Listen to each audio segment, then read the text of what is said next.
Today I'm going to talk about the illustrations for the Illustrated Hávamál. Each illustration starts as a series of ink blobs. Then I use those ink blobs to inform to make a final inked piece. The first thing I do is contemplate the text for the verse I'll be illustrating. It is time to chant from the chanter's stool. By the wells of earth I was. I saw and was silent. I saw and thought, and heard the speech of Hor. Of runes heard I words, nor were counsels wanting. At the hall of Hor, in the hall of Hor, such was the speech I heard. So let's take this one line at a time. It's time to chant from the chanter's stool. That's pretty obvious. We have a guy who's about to start speaking. By the wells of earth I was. Now this line is really important. The wells of earth are the well of wisdom. It's the water at the base of the world tree that the Norns tend. This is commonly referred to in poetry. It's the well of inspiration, of destiny, and symbol often used, particularly by poets, for its poetically charged nature. I saw and was silent. I saw and thought, and heard the speech of Hor. Now, Hor is Odin. It means the High One. Hor or Har is the name of the Hávamál, and so this is an opening line to a set of poetry, and so he's letting know that he is hearing the inspiration of Odin. He's tapping into Odin's words, and I particularly like the idea that I saw and was silent, I saw and thought, and heard the speech of Hor. So we have a character here it's time to chant from the chanter's stool. So he's going to begin speaking, but he's not speaking with his voice. He's speaking with wisdom, with inspiration, with the words of Odin. Of runes heard I words, nor were counsels wanting. At the hall of Hor, in the hall of Hor, such was the speech I heard. Now that's pretty self-explanatory. Once again, he's just talking about the fact that he's hearing the words of Odin.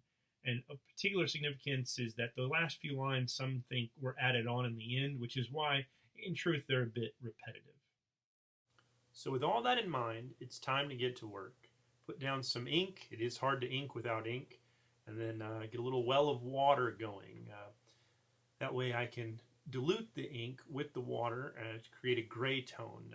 That way, when I make the ink blobs, they're not going to get in the way. I don't want it to be so dark. And so as you can see, I start with a white piece of paper and just start making shapes. Now, I am thinking about the text already at this point. I know a few things, that I need the well of earth, or the well of Erd, and that means I can use the world tree as a symbol, since the well is at the base of the world tree.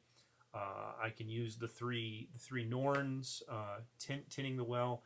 Then I also know I'm going to want this main figure, the chanter, the one who's beginning this ritual poetry. And so I do have these things in mind. I have the text directly above my board.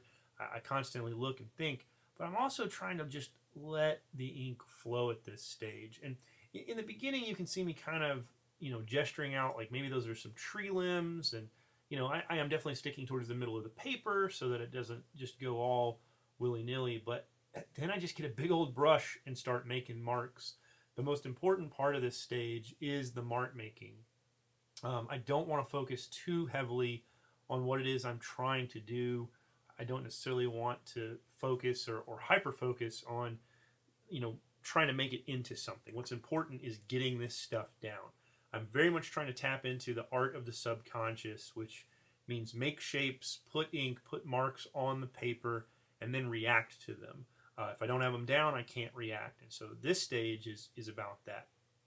Now, you'll see me grab one of my favorite tools, which is an old Amazon gift card and a toothbrush. I've just taken water and splattered across, and then I'll also take some ink and splatter that across as well. And that is a great way to create random shapes. The water causes the ink to repel, and then adding the ink creates little dots. Now I'm just going with a big brush and started throwing paint. Once again, using that Amazon gift card just to throw more stuff. And this is me, again, getting out of my own head, not overthinking the image, just putting down shapes and reacting to them.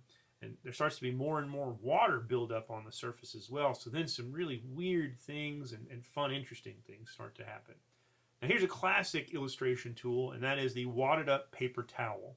And so I'm just going to take and blot out some of the dots that I've made where it soaks up the water. It creates an interesting shape and just gives me something else to react to.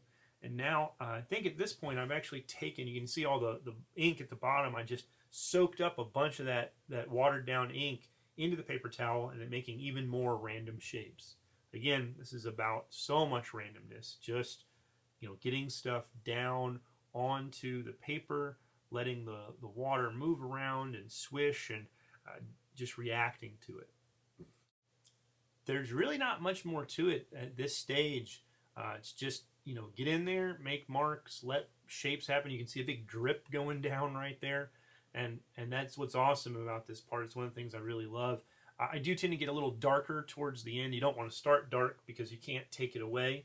And so I will put in some darker shapes just to see how they look when they dry in order to create more variance. And that really is the key, is trying to create a variation, just different shapes, different things, so that I can react to them later on.